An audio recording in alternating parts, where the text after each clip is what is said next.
certainly things like standards. You know, when I came into Asia, I wanted to set new standards for the sport.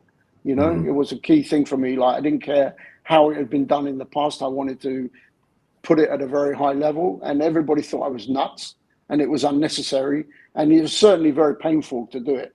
I can tell you, there was the easy route and then my way, you know, and my way was pushing people to do things at a level that they really, one, didn't understand, two, didn't want to do, you know. So I was this crazy lunatic foreigner that they really didn't understand what I was trying to do. But I really wanted to move the sport forward and try to lead from the front and try to really, you know, set new standards. And what my biggest factor, I think one of the biggest drivers for me was I really didn't like the fact that everywhere you went, people talked about Asian motorsport as a second-class thing.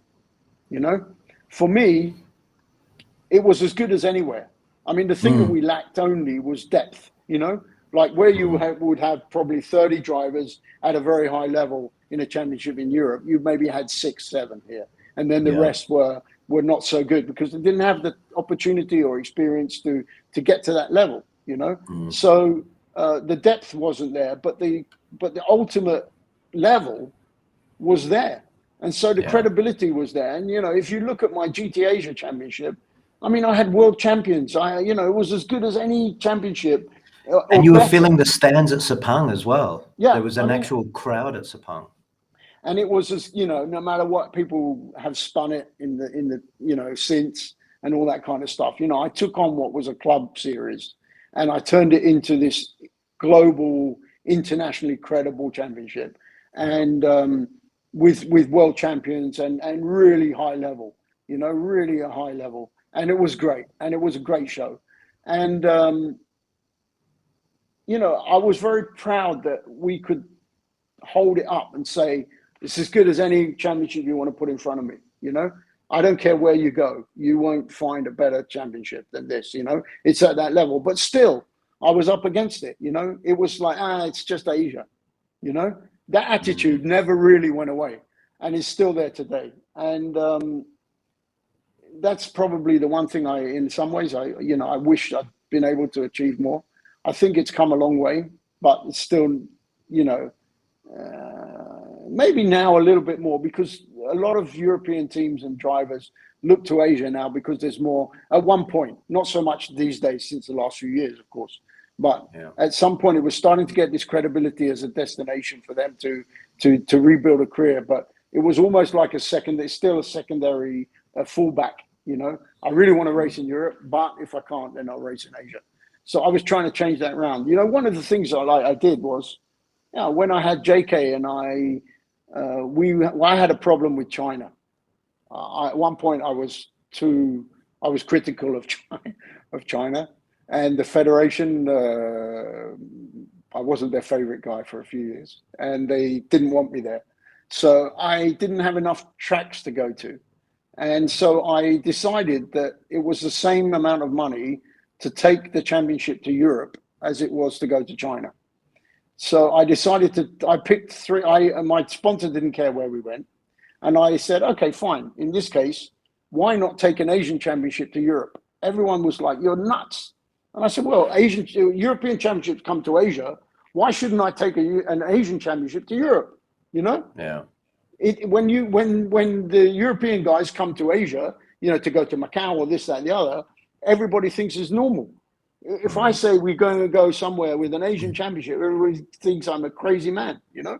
But I decided, okay, my idea was, okay, we're going to go to Spa. I picked the 3 tracks that I thought, these are the circuits you have to race at. If I was a kid and I had a dream to race somewhere, where would I want to race? And I just said, okay, I'm going to go to Spa, I'm going to go to Monza, and I'm going to go to, where was the other place? Silverstone, I think it was, right? Yeah. These 3 tracks, right? I couldn't get Monza, but I got Paul Ricard, which was amazing as well. Paul Ricard, Spa, and Silverstone. Okay, right. And we took the championship and we raced there, and it was amazing, you know. And it really broke, you know, it broke through some barriers again, you know. So I managed to showcase Asian motorsport in the home of motor racing, you know. So it, you know, I always sort of tried to just think global. I never really thought Asian motorsport. I just thought we're doing motorsport, you know, and I'm just in the region, you know. So that's how I approach it.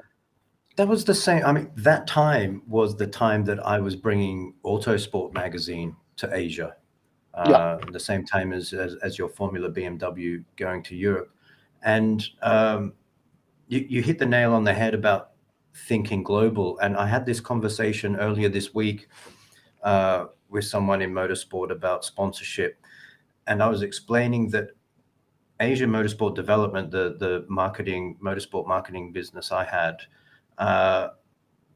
whilst everyone else here was focusing on getting sponsorship from local companies, I was going global as well. I was getting sponsorship from the UK and America, but positioning ourselves as the bridge for foreign brands to access the Asian market.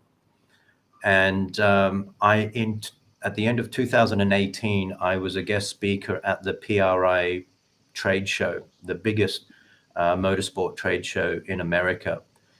And one of my main goals was to educate and introduce Asian motorsport to American brands and bring them over. And what I found was that 95% of the American motorsport people didn't know that there was an Asian motorsport industry to begin with. Yep. Half of them didn't even know what Asia was to begin with. Sure. And they would say, "What? Asia, motorsport in Asia? What? Is a go-karting thing?" I was like, "No, we've got over 20 race series ranging from go-karts to GT and single-seaters." And we were onto something. And during 2019, the network, the relationship was building up, and we were expecting this crescendo of American participants to come over and access and participate in Asian motorsport. Right. And then, of course, March 2020 and lockdown happened, and COVID just completely shut down the Asian motorsport industry. Yeah. I mean, you've done a fantastic job in promoting Asia as the Asian motorsport industry as an important industry, and it was only really third to Europe and America. Really, it was strong. But do you think if we move on to Asian motorsport, I felt from 17, 18, 19, it was hitting a plateau to some respect. But what are your thoughts on let's talk about pre-COVID to begin with. Because you were starting to you were getting involved with TCR, and you were doing more work in Europe. Did you personally feel that you had done all you could? You'd stretched your limits to with Asian motorsport, and could you see further growth, or like me, was it kind of plateauing out just before COVID?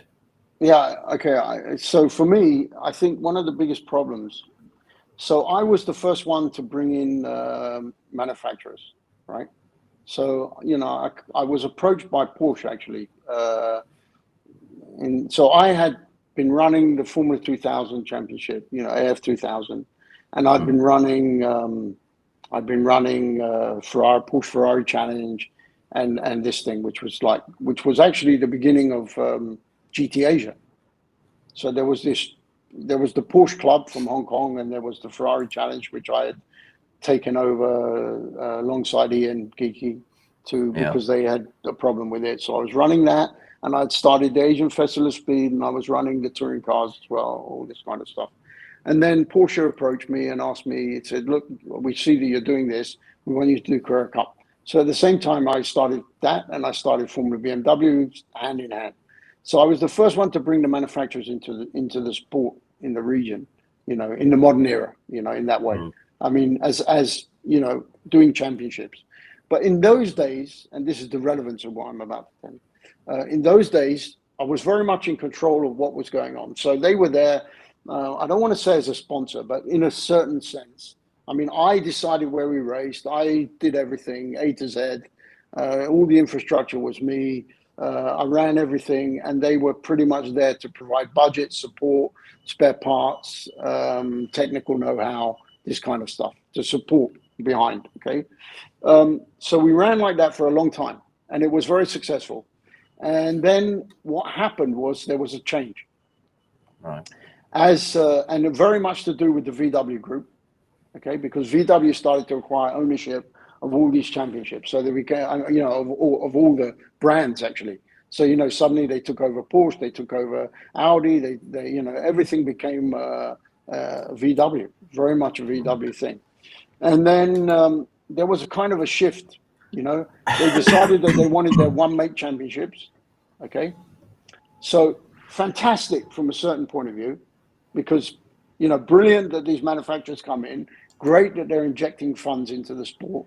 You know, I was a beneficiary in the sense that, you know, I was running Carrera Cup, and we had probably the best championship in terms of customer experience, if you want to put it that way, anywhere in the world. I mean, when the guys came over from Carrera Cup Australia, or when the guys came from a European Carrera Cup, or even from Super Cup, you know, which is their Formula One support, right, global support race, they couldn't believe the peripheral, like the parties, the level of the parties, the launches, the money that was being spent in China, especially behind that. So, you know, like Audi as well, with the Audi Cup, when they created that, I mean, they built these huge, like enormous setup in Shanghai circuit to do launches and to do parties. And, you know, it was really pumping out things at a huge level. So the feel on the, you know, the feel good factor was really there.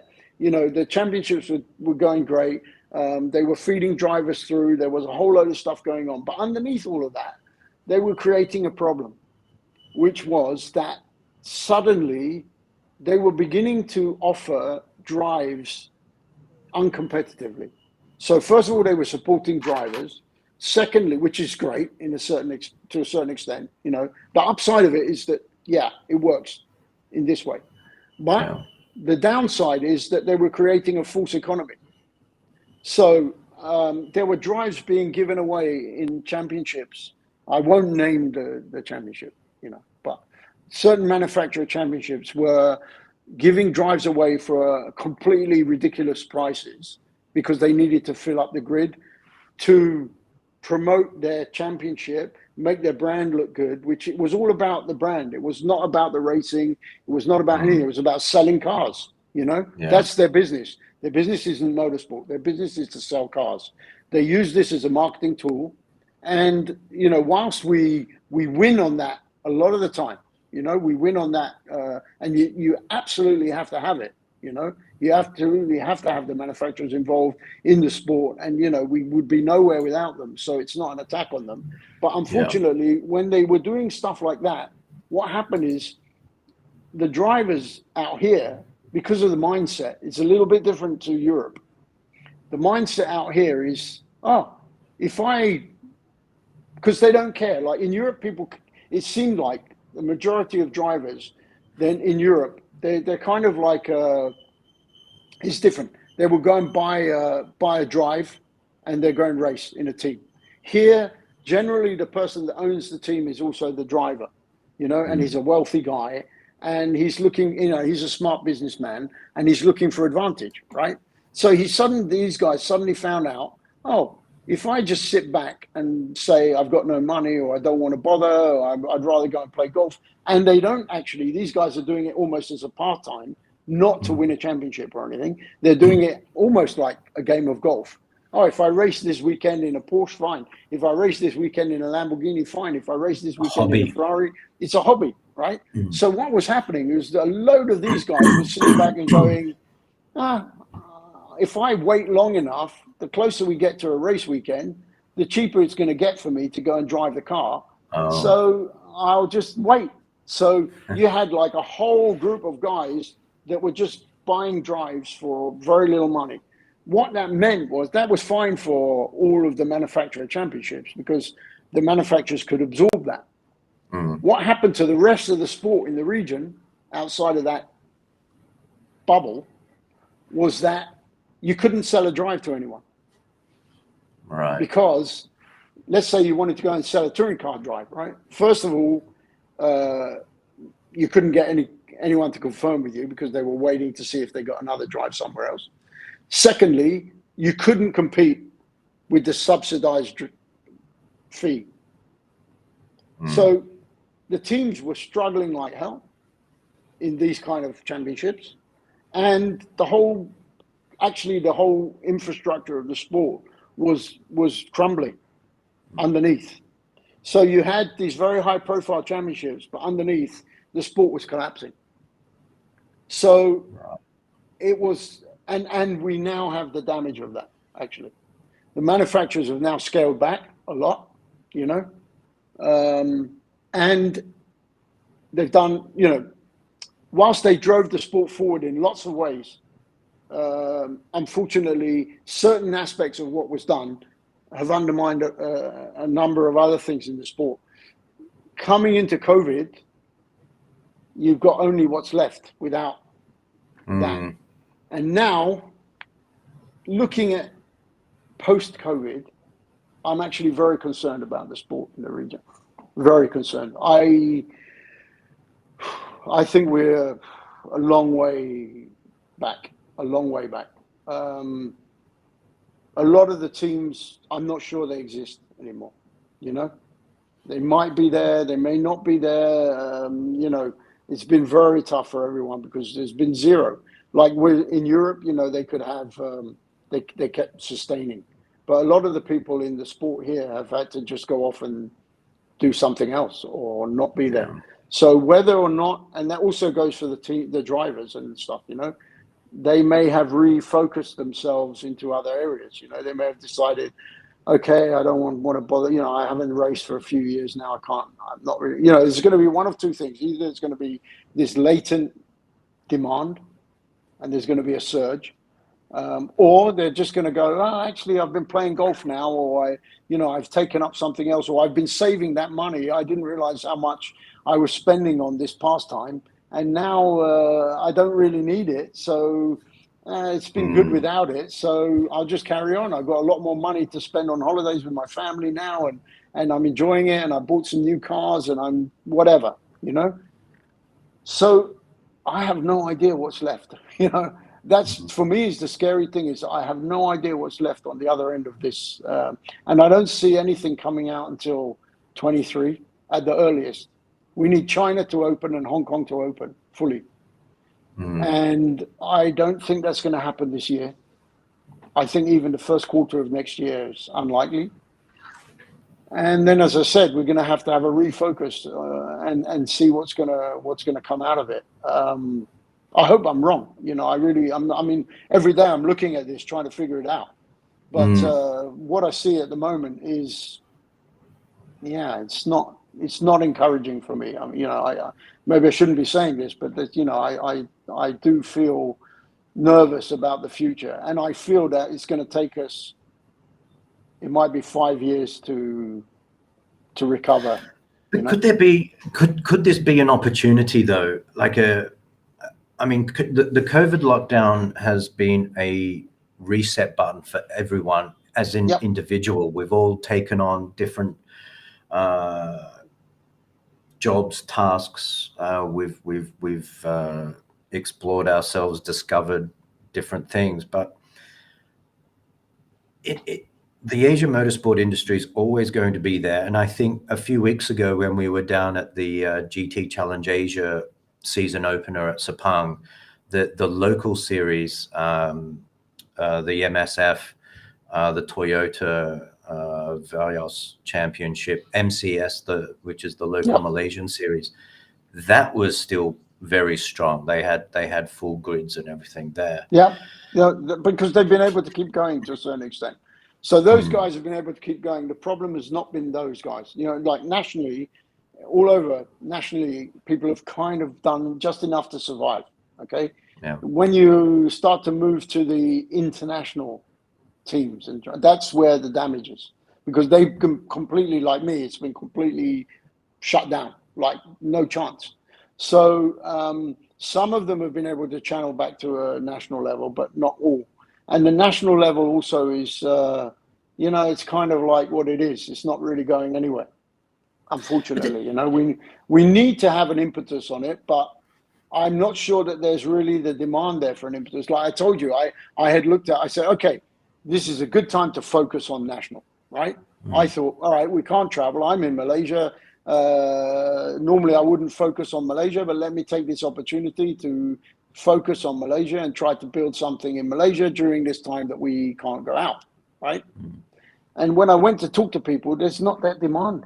They are happy to, they've settled at a level, and they don't really want to push forward from what I can see. Even guys with money, I was trying to see, like, okay, let's say we do the Merdeka race, right? So there's a certain amount of GT cars in the country. At that time, there was a certain amount of TCR cars in the country. There was a good selection of various types of cars here that could have done something, and we could have had something pretty good, right? And it would have been a national thing, and it would have been prestigious for them to recreate, the glory days of the Merdeka race, right? Yeah. But when I went, the attitude was, we can race in S1K for a few thousand ringgit. Even guys who've got huge money with multiple supercars, road cars, buy any car they like any day of the week, not think about money at all. Their approach to the sport was, I can drive this for a couple of thousand ringgit for the weekend. Why would I bother to go and spend 10 times that or 20 times that in a GT car? I'm having fun here. So when I encountered that, I just kind of went, oh, okay, there's not the desire. They don't have the desire. So I don't know. Maybe that will change. But that was what my experience was so far. But the money's there. That if we think about it, the way I see it is that even though the industry's been closed down, that means that the participants haven't had to fork out these huge budgets for the past 2 years because there's been no racing. So, and even brands in terms of sponsorship haven't been spending their marketing budgets but for the past 2 years. They redirect it. And the other problem you've got is when they haven't spent the budget, it gets taken away and put somewhere else. Then they have to get it back. So, that's another issue. So like, when you have a brand, basically they allocate a budget. If you don't spend that budget, you're in trouble because that budget gets reallocated and you can never get it back sometimes. So, because then they've started like, they've put it into golf or they've put it into another area. And then you say, oh, we want to restart motorsport. They say, oh yeah, but now we're using this money over here. They only have a finite amount of budget, So, of course, there's certain companies like, Porsche is a great example. Porsche, their DNA is racing, 100%. So, for them to go and do racing projects, is first choice every time. Okay. But there are other brands that don't have that. They can spend their money equally on yacht racing or, look at the Volvo budget as an example, it goes on yachts, right? You can't get them in motorsport at the moment, so different things like that. It's not always so straightforward. But, look, I'm not saying I'm right. I'm just telling you my concern at the moment. And I think that we're going to have to get creative. I mean, one of the things I'm working on, because, like we started off and we were talking in the beginning about electric, I was telling you that I was involved in ETCR. So, we're starting to now roll out the ETCR.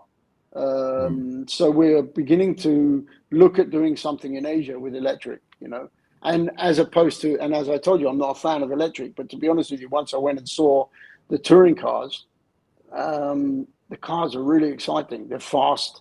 They move around a lot. They're really a challenge for the drivers to drive. Their 600 odd horsepower equivalent, Wow. and they race. I mean, I don't know whether you've watched any of it, but it's really, they hit each other in a good way. They rub and they do a lot of stuff. I mean, they're using kind of a rallycross formula. Yeah, they're using kind of a rallycross formula because they only have 6 cars or whatever at the moment, or 8 cars or whatever it is. And but it's really exciting racing, and so for me, that changed my mind about that. The other thing we've done is we've introduced hybrid, so one of the challenges, especially towards the end of pre-COVID, was getting money, companies to part with money for motorsport, especially when you've got fossil fuel cars and everything. I mean, you're not sending the right message for a lot of companies right now, So Yeah. we've now got we've just introduced hybrid for TCR. So actually, if I restart, we're still doing TCR Asia in China at the moment. I'm not directly involved in that way because I can't get there, but we're still running it remotely. But when we reintroduce it, it might be that I look to go in the new direction with hybrid and try to start to forge, in the new avenue of motorsport, going towards clean energy and doing electric and hybrid, and maybe we start to move in that direction to start to introduce something completely fresh and new and try to take it in a new direction. It's one concept that, that I'm looking into. I mean, that's where a lot of my effort is going at the moment. We need to be, Motorsport Asia was always on the cutting edge, so we need to be pushing forward. It's because of the fact that everything's been running in China, we've lost a lot of ground as a company, I would say, because there are other companies who are strategically better placed than we were to capitalize. I mean, I should have probably moved to Shanghai for the business. I probably should be living in Shanghai a long time ago and running out of China, but I never really wanted to do that. So I think there's an opportunity for Southeast Asian motorsport now. Frankly, I think we have to move away from. I mean, I think China during COVID has built their own infrastructure now. Championships like Carrera Cup, as an example. Okay, Carrera Cup was an Asian championship. Carrera Cup Asia was an Asian championship run by a lot of Filipino mechanics, Malaysian mechanics, some China, but not really China based, not really China infrastructure. Motorsport Asia, which was Malaysian based. So a lot of it was operated and by non-Chinese. Now a lot of it has been run and operated for 2 years now, and I think by Chinese, and the drivers are also now mostly Chinese, right? So basically they've built up in China, and I think the budgets are going to go. I think there's a push, like Porsche as an example, right? They sell majority of their cars, and the budget comes out of China. Right. Their focus will be still to race in China after this. Now they've proven that they can do it. I will be very surprised if they move out of China again. What they will do probably is they will run 5 rounds in China, go to Singapore for the Grand Prix, and maybe one other feature race, Grand Prix somewhere else. So maybe one in Japan or something like that, So they'll do I think it'll be very much a China-based championship. And I think a lot of the things will be like that. So I think what we need to do is we need to focus back now on Southeast Asia. We've got very strong championships in Thailand. Malaysia, as you say, that's booming, right? That's booming. I mean, Thailand has always been very strong from day one, but they're very insular. They don't like to go out of Thailand. They're very nervous to travel, actually. Right. So it's always been like that. But they're very, they're not against going Southeast Asia. So, I brought them here. I brought them to Sepang. They were happy to do that, So I think that if you start to look at, options for circuits in Thailand, now you've got 2-3. They've got another street race track that they built, Indonesia has always been a strong market, but has been very insular for quite a few years. But now you've got, you've got the new circuit in Mandalika, and you've got, Sentil's been resurfaced, but Sentil is Sentil. And then, there's other. You got some stories about that. Yeah, I've got a lot. I love them. really I love them. But it's it's great going there, but it's also been a challenge at times. But Indonesia is a great market, untapped market in a way. So we need to look at that. Philippines has got great enthusiasm. Budget is difficult, but but I think that if we start to look at Southeast Asia, we need to start to grow, I think, more in Southeast Asia. Take China out of the equation for a while. And I think China will be China. China will be China. Now we have to grow the rest, maybe. I feel that could be a way forward to try to do something. But how strong it's going to be? I'm feeling that there needs to be a cross promotion of the local series, because the Philippines has a very strong local series in the Time Attack series.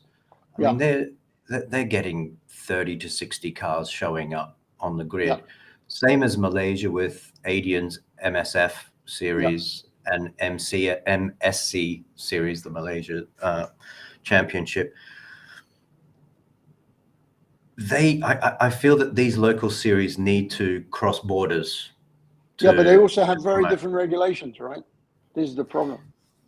Yeah, well, they don't have to join together. They can still be two different races on the same day, but then it comes down to costs budget as well. These local series can't afford to be traveling, right? And they don't want to. How do we fix this? They want to turn up. But this is the point. But you need to find the group.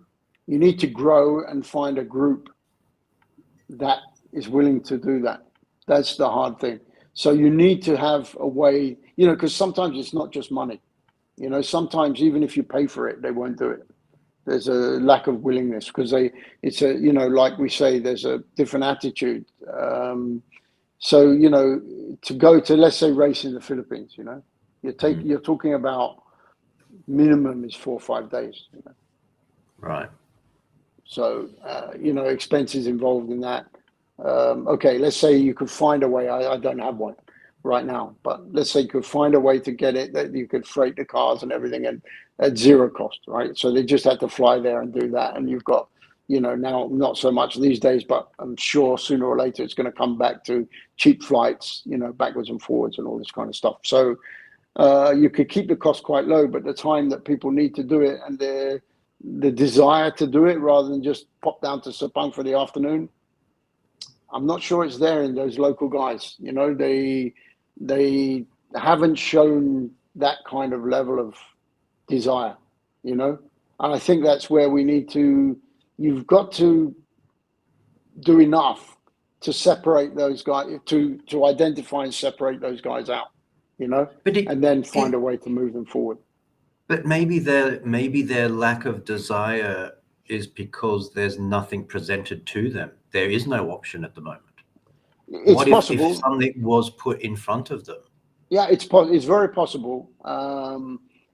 But getting but in order to do that, I think, this is why you have to build a product that they desire. This is always the key, right? Is like I've never been one to go out and actually try to find drivers. In all my history of running championships, I actually never really went out to try to sell to people. Other people have been different. To me, I always tried to create a product that was a pull.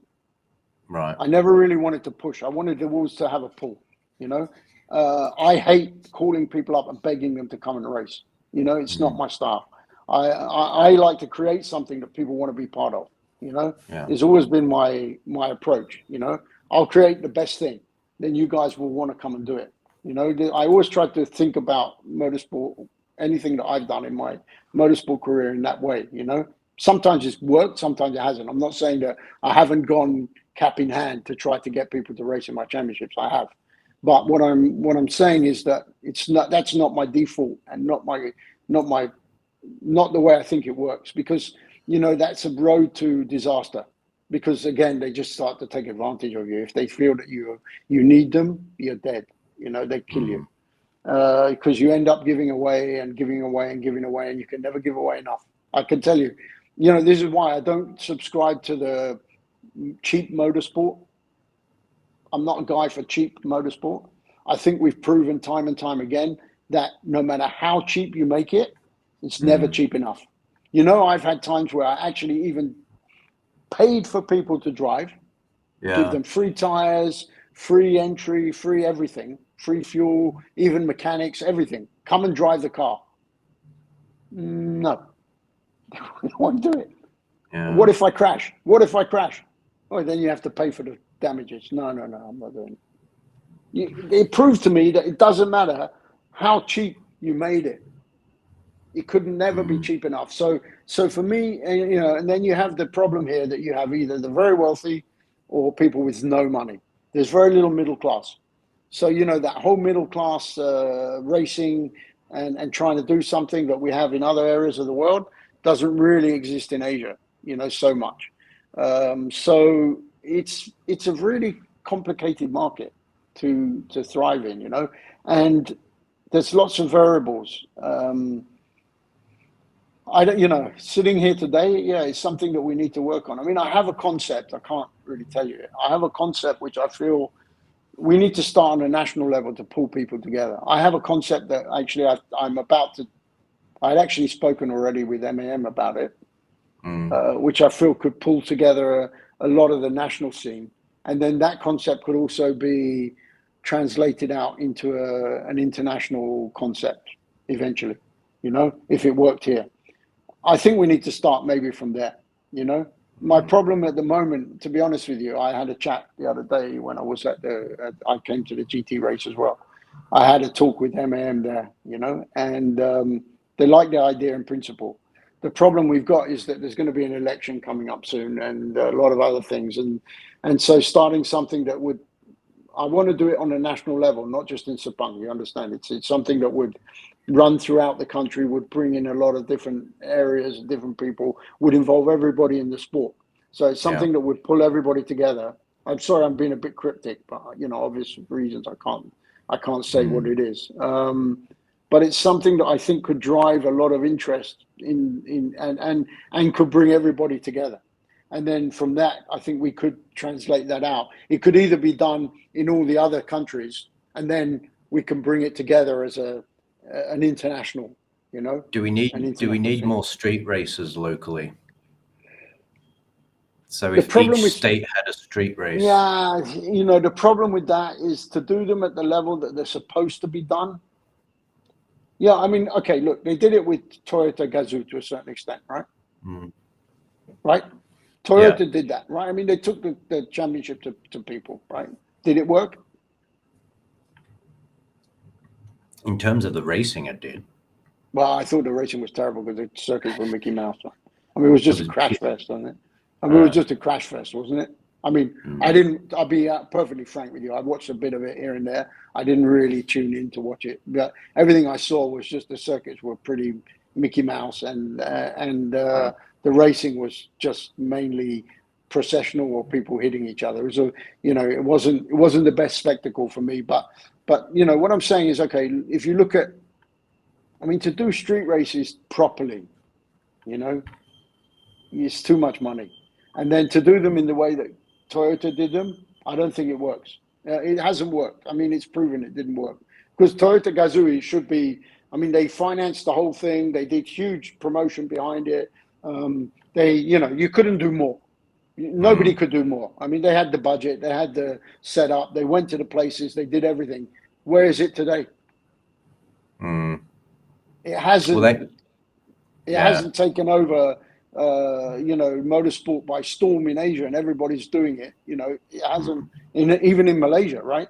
It hasn't taken over everything, right? But I think that's from a promotional and marketing aspect as well, because you just don't hear about it. Even with Pit Talk Asia, I was trying to get in there and come on, let's use Pit Talk Asia, let's promote and build up this Toyota series. But the drive wasn't there. Yeah, maybe they were just doing it as a sales promotion kind of thing, you know, on site. You know, maybe that was it. They didn't have a global vision for it. Maybe it was just about selling Toyotas where they went, you know. So maybe their focus was during the event, what we're trying to do is sign people up to buy cars. Maybe that was the objective. Maybe, I don't know whether they achieved it or not. You know, I have no idea.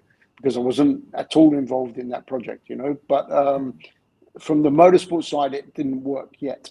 It hasn't worked, you know, from what I can see. It's just been, I mean, it's been good, but I didn't see it make any impact. I mean, you know, if you go back to when I did the Proton Championships in the year 2000 or whatever it was, you know, we had 120 drivers, Wow. you know, and it was working brilliantly from the sports side. You know, not many people in the grandstands, sure, actually, but was the only person that ever ran championships at the three circuits in Malaysia, you know, before they shut Shah Alam. So we did, you know, another little piece of history there, but it was great. But then again, you know, there was some politics involved. You know, I got a call from the government one day saying, okay, you're handing it to Sepang. So that was the end of it. But it was working. We were really developing drivers. I had it on TV all over the world. It was going out. I put it on my TV platform, which in those days was 70 odd countries, you know? Right. So there were people in England watching the Malaysian national championships, you know? And it was great. And we had a system to bring the drivers through from one championship to the next. If you won one, you got promoted to the next. You won the other, you got promoted to the next. So there was a whole infrastructure there, and it was, you know, we brought the sport forward big time, safety wise. You know, when I started out, they had the roll cages were made of like exhaust tubing, and they were stitching their seatbelts with normal thread and all sorts of crazy stuff going on, you know. Even the glass in the windows was shattered glass and all that stuff. So we managed to bring them all up to FIA spec within a short period of time. And, you know, there was a lot of progress made in the national sport during those 2-3 years that we were doing it. But then it all got burned, you know, and there's still guys that come up to me now, 20 years later or whatever, and say, please do the championship again, please. You know, it has that kind of legacy, you know, it really has a big legacy. But, you know, unfortunately, you know, the sport didn't move forward from there and nationally. And we need, I don't know the answer. I mean, lots of people have tried, you know. It's like people keep saying to me, oh, you know, we should have race schools here and all that. People tried, it failed. There's not that desire. It's really a weird thing, you know. And I haven't unlocked it. I haven't unlocked it in 20. Well, I've been doing this for almost 30 years. I haven't unlocked it. I haven't found the key. You know, it's yeah. When you're talking about the local motorsport business and making it work, I mean, we both know, you know, the business happens behind the scenes, but what about the crowds? I mean, are you talking about when you're saying we've got to find a way to make it work? Is there a part of that as in getting the crowds behind it, getting the crowds at the circuit? You need, okay, first of all, I mean, for me, the crowds is a separate issue, you know. I honestly never focused on really too much on getting crowds, spectators. You know, I never did. And motorsport can work without spectators, you know. I mean, it can. I'm not saying that's the way you want to do it. You want full grandstands, you want popularity, you want all this stuff. But at the base level, if you start to try to do popularity before you have the product, it's a disaster. And I think sometimes that's been a problem. You know, sometimes if you try to get popularity, you know, I mean, if you try to put people in a situation where you haven't got the product that's ready for it, you do so much damage, you'll never recover. So the thing you have to do first is build the product, you know. So we need to build a product. We need to get sponsors who are committed. They see a long-term vision, not easy, right? See a long-term vision, but get enough of a return. So that's why I've always focused on TV, you know. And in these days, of course, it's social media, right? So you need to focus social media as well as traditional media, you know, and you need to give them the return in that area, right? And then not focus on the crowd in the beginning. Then you need to build a product, right? And then you need to put on a show. And then afterwards, you can start to think about how to get the spectators to come and enjoy the show, right? Because then you can deliver them something that's worth them spending their money and time and sometimes uncomfortable conditions. It's worthwhile for them, you know. But in the beginning, you don't do that. So in the beginning, we've got to really find a formula that interests the participants, you know, and has a good return for the sponsors. And then after that, the rest follows. You do that well, you know, the word of mouth goes around. Then you're not selling. You never sell. You don't have to sell. It just attracts, you know. I'm a great believer in letting the product speak for itself, you know. When you say return for sponsors, what are you meaning by that? What kind of I'm return do talking you want about. to give to your partners? No, I mean, all you can give is visibility, right? I mean, at the end of the day, right? I mean, okay, sorry, no, not all you can give. You can, first of all, you can get on the base level, you can give visibility. Secondly, you know, depending on what they do, there's a certain, you know, you can engage with them in different ways, depending on what product, you know, they have. So you need to be very creative these days to, you know, it's not just about eyeballs, you know, it used to be, but now you need to deliver more. So depending on what product you're dealing with, you need to be able to engage with them, and you need to be able to give a return. So you need to target the right sponsors with the right things, you know, and you find a fit depending on what you're selling, you know, what your product is. I talk from product, I talk about, you know, the racing side. So we need to come up with a product that has a catch that gives them some benefit that suits their objective, you know. So it's a question of finding the matching objectives. We have to match objectives with the sponsors. Then you get a long-term partner. So you need a long-term partner. You need a partner that's committed, that has an interest, that has a vision with you. If you just try to get someone who, you know, you're promising them, like, I'll give you X number of minutes on TV and it's going to give you X number of eyeballs, they don't care. It doesn't work. It doesn't work. There's got to be that interaction. They have to, and that's why I like the esports aspect of it. And we were trying to get some esport platforms, racing platforms, up and running about 4 or 5 years ago, right? Because the online aspect, you know, it's about clicking a link and taking that viewer to the sponsor's product or service, and the esports aspect is the easiest way to do that. But then, you know, it's not real racing, really, at the end of the day. I mean, what's your view on these simulator online racing championships that have been growing during COVID? Yeah, I mean, we had that choice early on. I mean, I was still involved in Carrera Cup. We ran the online. I mean, I was involved to run it. We we did a kind of race control for the PCCA when it was online, you know, in the beginning of COVID. We have an online platform for TCR, and I was given the option to do it. You know, unfortunately, you know, I mean, I think like Alex Young is doing it, right? Alex Young is very involved in doing online, right? And I think, as an example, when I spoke to Alex and I said to him, I don't see, how do you make money? I mean, unfortunately, I'm a businessman as well as, you know, I mean, motorsport is my business. So for me, I look at it in terms of business, return and all this kind of stuff. And, you know, it's quite an investment to start up an esports platform, you know. I mean, there are people who are specialists in it. We're not specialists in esports. We're specialists in motorsport, right? So it's a different thing entirely, right? So if I'm going to go into esports, I need to be doing something which, one, has a great return, and two, I know what I'm doing, and we end up becoming like a very powerful force in it, right?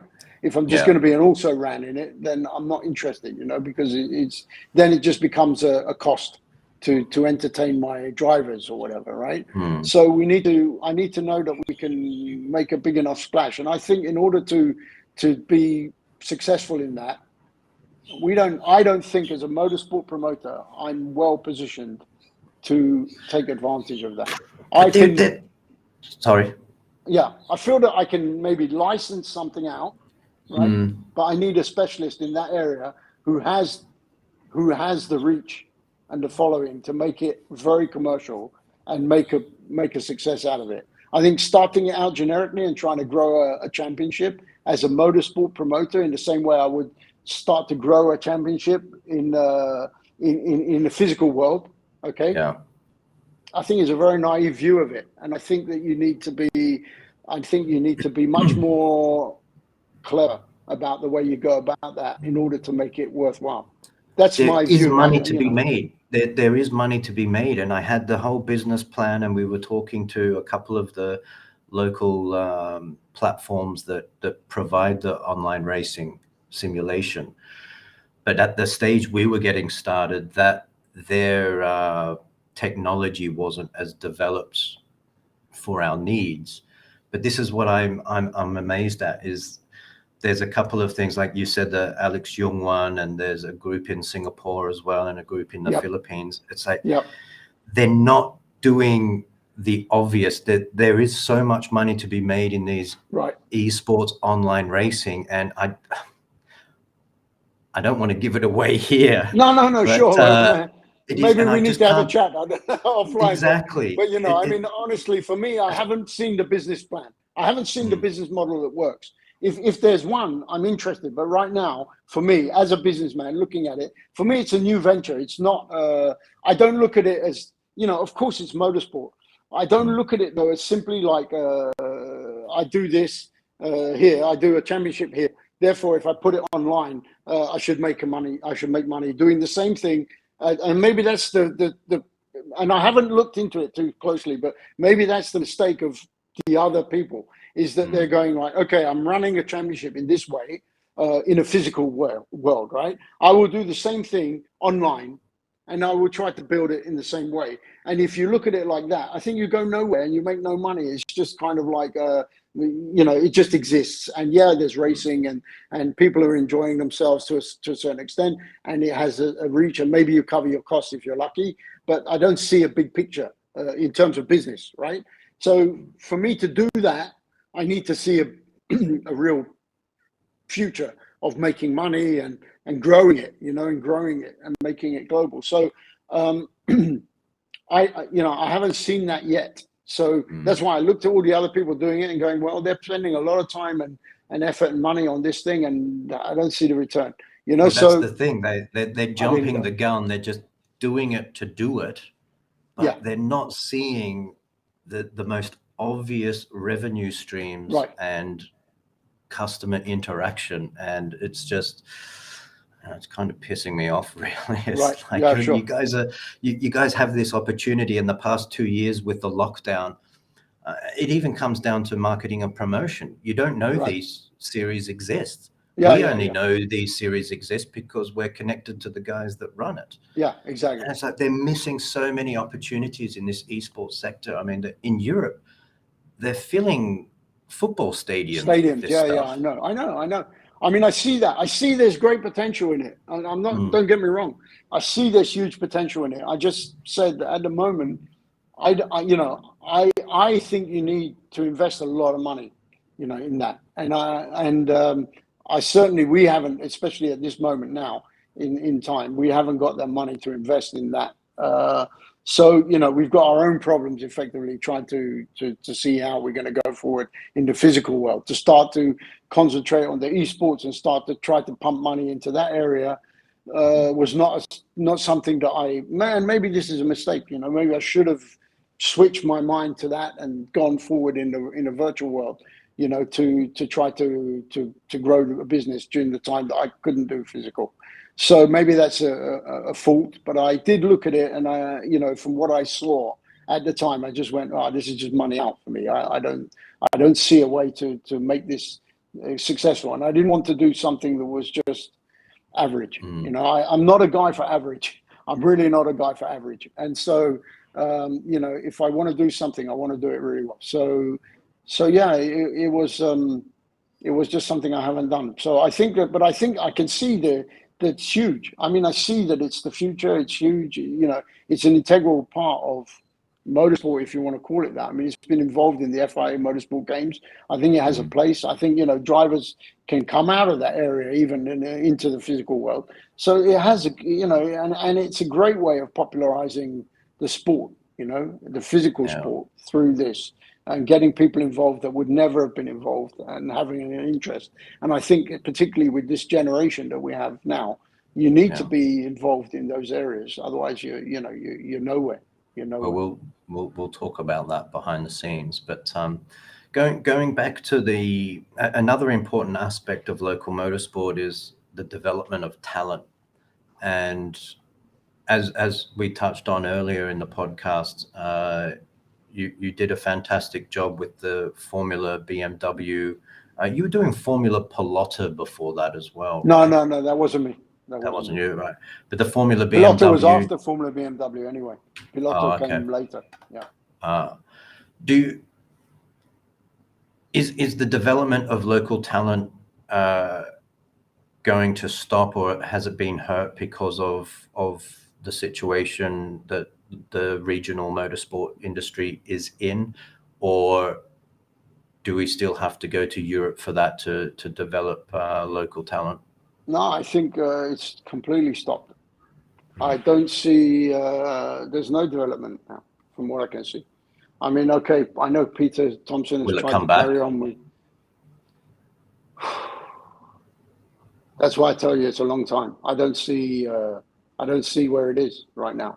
The infrastructure is not there. I tell you where there is an opportunity, and not because I own it. Right? TCR is the only opportunity I see at the moment for young talent, because you can drive the same car from day one until you get to a world championship. You know, you don't have to learn anything new.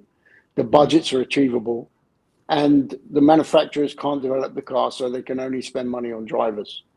Right. If you're a fast driver, you've got an opportunity to have a long-term career being paid to drive for a manufacturer. It's a huge opportunity for young drivers. If I had a kid my kids are girls and I don't want them anywhere near a racetrack. But even if I had a boy, I don't think I'd want him to go racing either. But in any case, for young kids, if I was managing a young kid and looking for a career, unless I was Lance Stroll and I could buy a Formula One team and run it for my son, and no, disrespect to them, but I mean, they're the guys that are doing that now. Whereas you used to have be able to get a few million together and go and buy a driving Formula One, and for 10 million less, Alex was a great example. You managed to go from 0 to Formula One, and you lasted there for a while. And if you had talent, you could go on from there. But and Alex did have talent, but it was unprepared actually when he got there. So he didn't manage to show what he was really capable of. But what I'm saying is that there were those opportunities. The opportunity was there in that way. Now, the amounts of money involved to do that, to go that single-seater route, and the level is just beyond. I mean, it's beyond, okay, you might be one of the really lucky ones to get picked up by the Red Bull or by whatever, Renault or something like that. There's still a few opportunities, but very few and far between, and money involved is huge. So, if you look at it a little bit in GT racing, but the days of the wealthy drivers paying for other drivers, not so good. Now they're tending to pay for more experienced drivers and stuff like that.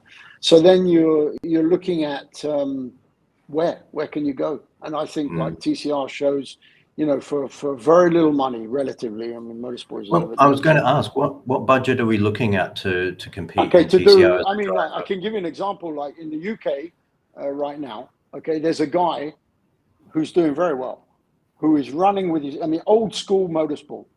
He comes to the circuit, pulling his car on a trailer behind a van with his father, prepares the car, gets in, drives it. They're spending £50,000 a year to racing TCR UK. Okay, the car, second-hand cars now, 60 grand. That's euro, so cheap. 60, 70, 80 grand euro, right?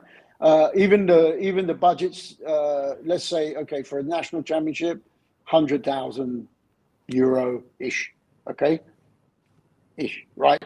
Cars now starting at 65, going up to a new one, 130, something like that.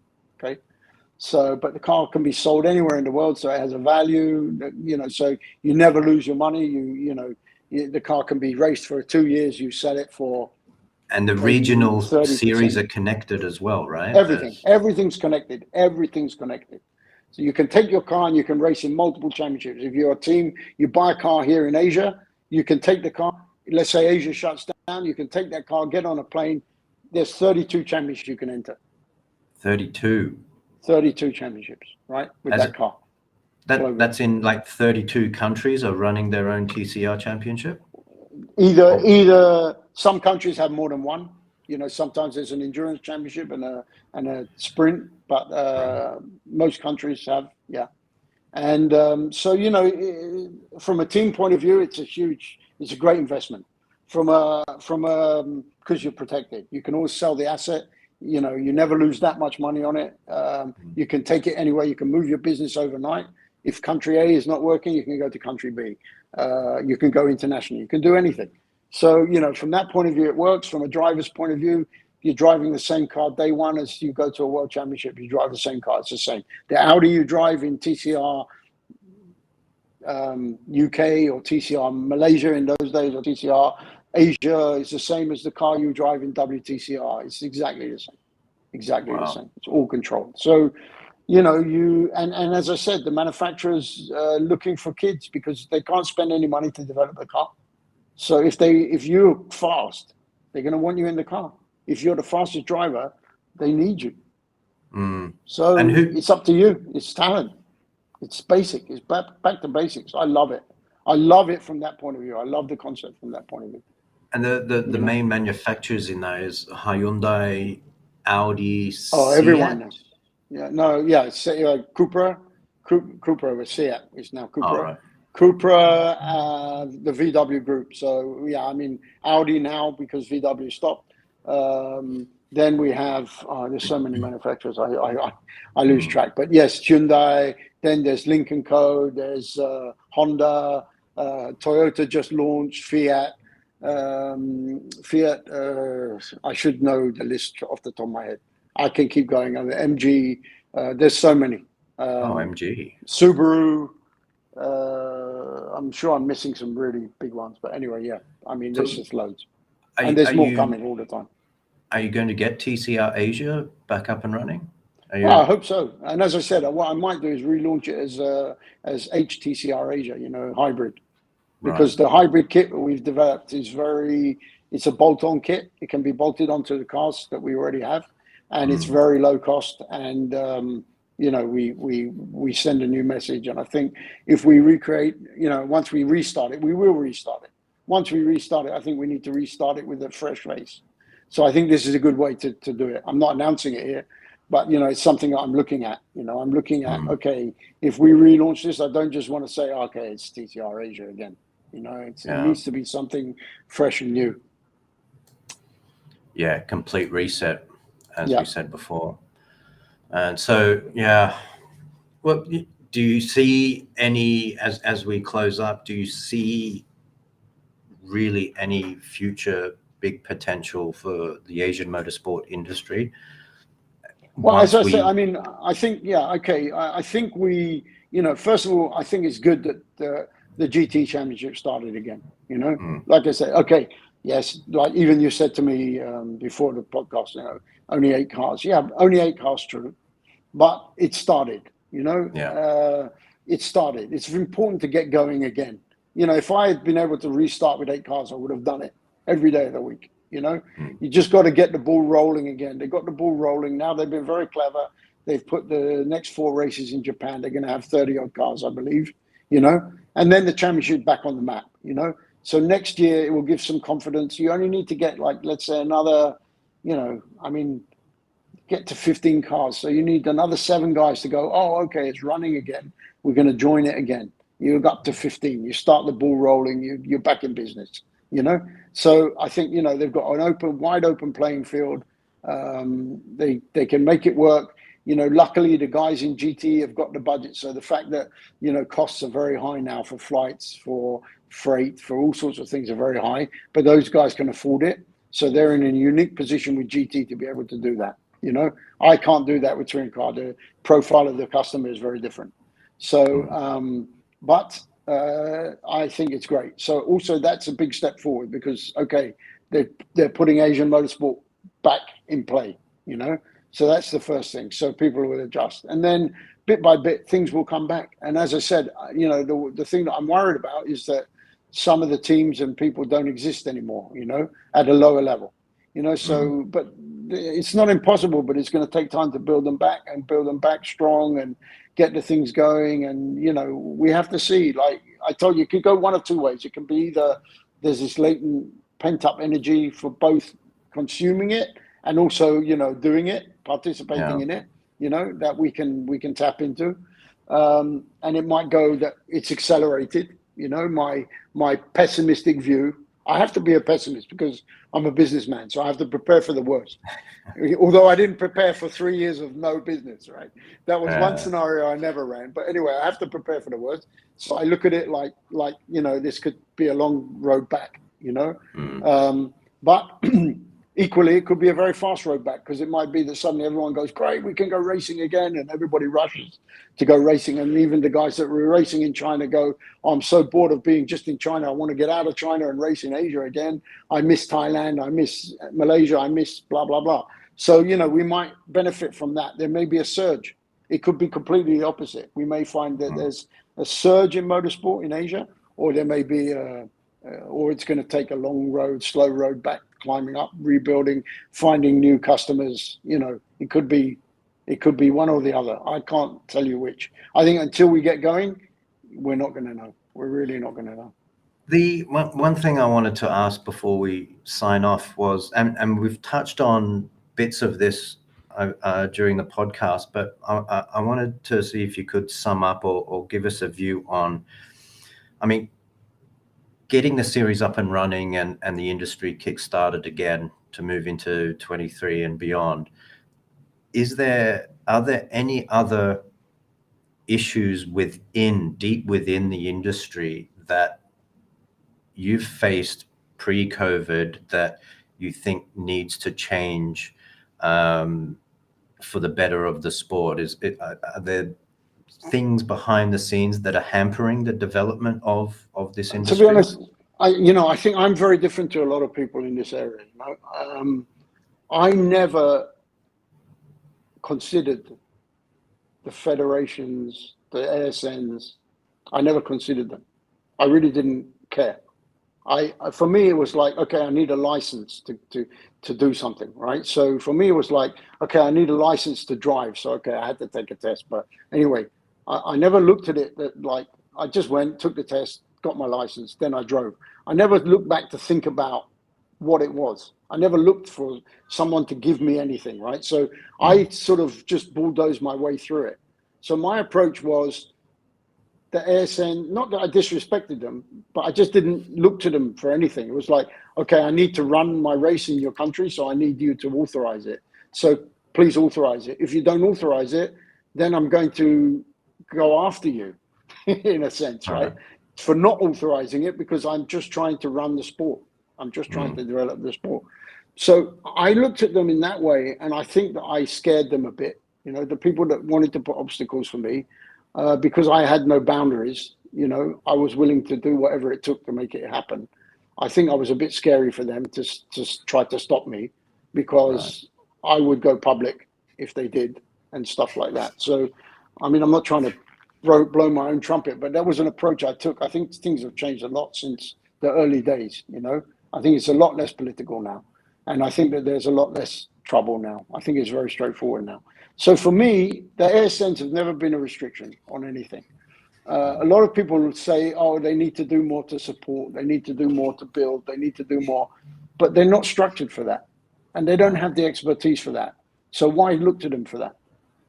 They're not businessmen. They're just administrators of the sport. So administrate the sport and let me be the businessman. I'm the businessman. I'm the one to try to figure this out, to make the money, to make the thing go forward. Don't stand in my way, which they don't. They've never stood in my way.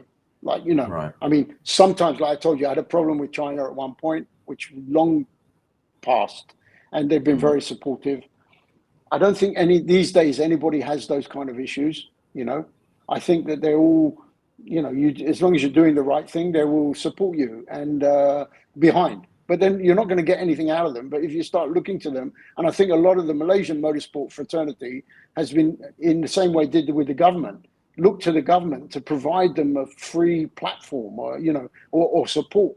And nothing happened because they couldn't get it. So the government, tried to do things at different times, and everybody was trying to get money out of the government, and then was complaining that the government didn't support the sport and didn't do this and didn't do that. But it's not the government. They shouldn't have been doing it. If you were basing your business model on getting free stuff from the government, right, then it's not a Yeah. business, is it? Yeah, It's a charity. It's a charity. So I've never been in the charity business. You know, I've been in the motorsport business. So for me, it's like, I don't want charity. I don't need a leg up. I don't need anything from anyone. I just need to do my thing.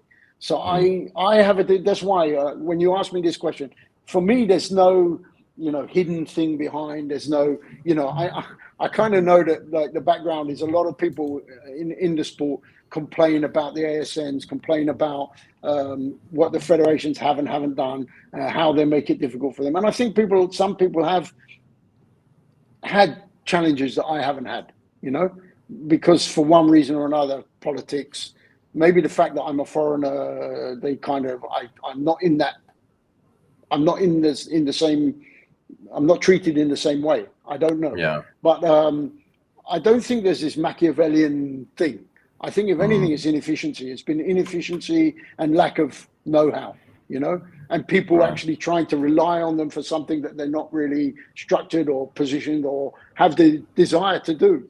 So if you're waiting for them, then you'll get very frustrated. But if you just go ahead and you do what you're supposed to do and you go forward and you create what you need to create and you try to run it, then generally they fall in behind and then you just go ahead. So, you know, I mean, I don't know whether that really answers your point, but, you know, this is my experience and my approach. Do you think Asia, or in particular Malaysia, lost a huge opportunity with the demise of the KL Street Grand Prix that we had back in, was that 16? I think it was 2016. Okay. All right. Okay. My history with this, and then I have to go because I've got to go and pick up my kids. Sorry.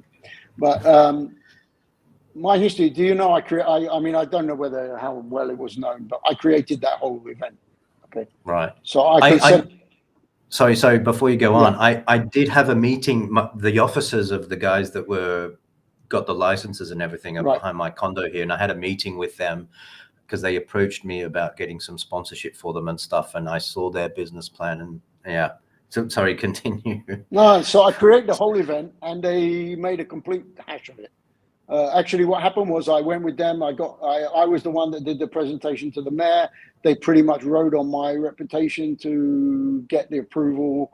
And the principle was that I would help them because, you know, all these projects are speculative, highly speculative. So I said, okay, look, because I was involved, Delanta was involved in Delanta, Delanta was involved, asked me to come on board. I met with them. I did a lot of stuff. I gave them a lot of advice, and then I told them, look, I'll do all of this for free, but if you get the approval, then you need to start paying me, you know, and then I'll become a consultant. And effectively what I told them was, don't worry about the motorsport side. I've got enough championships to bring, the top championships in Asia. I will fill up the program. Okay. You don't have to think about which championship to bring, what to bring, how to run the race. I will build the track, run the races, bring the championships. What you need to do is everything else. You need to go out and find money, and then you need to create. And my concept was very different. Well, not very different, but there was a whole load of other stuff that was supposed to be around it. Okay, so there was supposed to be in the convention center. There was supposed to be car shows and industry. There was supposed to be a whole industry thing in the convention center. There was supposed to be top level concerts in the park, right? Like Singapore Grand Prix, right? There was supposed to be tie-ups with every single shopping center in the center of KL, because I told them, if you're going to shut down the city, you better make sure it pays everyone. Otherwise, you're going to be in big trouble. It's not going to last. And you want a legacy like Macau. There was supposed to be a tie-up with every single shopping center to do promotions, sales promotions for the weekend, for the week of the race, right? They were supposed to tie up with all of the car clubs from Singapore, Hong Kong, everything, to have all the people come from those different places to fill up KL and have parties every night and this and that and the other, to make sure that there was huge amount of spending in KL. So basically for me, it was like you're bringing, and then there was supposed to be pavilions. Like, you remember, I don't know, in the early days of the Formula One in Malaysia, there was like the motorsport, there was like a BMW area, and there was like another area for another thing and another area for another manufacturer. So I said, you need to create like a Mercedes area, Ferrari area, another area, all these different places where you have gatherings of those supporters. And then with all of this commercial stuff, which is what you need to concentrate your effort on, then you will grow this huge business. KL will make huge money. Everyone will be happy that you shut the city down, and it will last for years, and you will do it every year, and you'll make huge money out of it, and you'll become heroes, because this is going to be massive for KL. And you don't have the cost of Formula One. You only have the cost of this, but you have all the manufacturers from Formula, and more in GT, in touring car. You name every manufacturer, every single manufacturer, right? So with touring car and GT, you have everyone, right? And the business was huge. The potential was huge, and they produced what they produced, which was a race. So and they wouldn't pay me a small amount of money to do it. They called me a crazy man to ask for very small money. Believe me, it was small. And they were accountants. They were accountants who had no experience. But then they got their heads turned by the V8 guys and all this kind of stuff. So it just went sideways. Anyway, and it ended up being what it was, which was a one-off, which was a shame, because it had huge potential. But anyway, this is the way it works. Yeah. I got to run. All right, mate. This has been fantastic. We can go on and on and on. There's so many topics, and hopefully we can sit down and do another one in the near future. But thank you very much. Good luck with TCR. You're heading to Europe for that, and we'll keep in touch, and hopefully I can have you back on the podcast soon. No problem. Always my pleasure. Thanks David. Very much, Ben. See you. Thank you very much. Bye. Okay. Take care. Bye.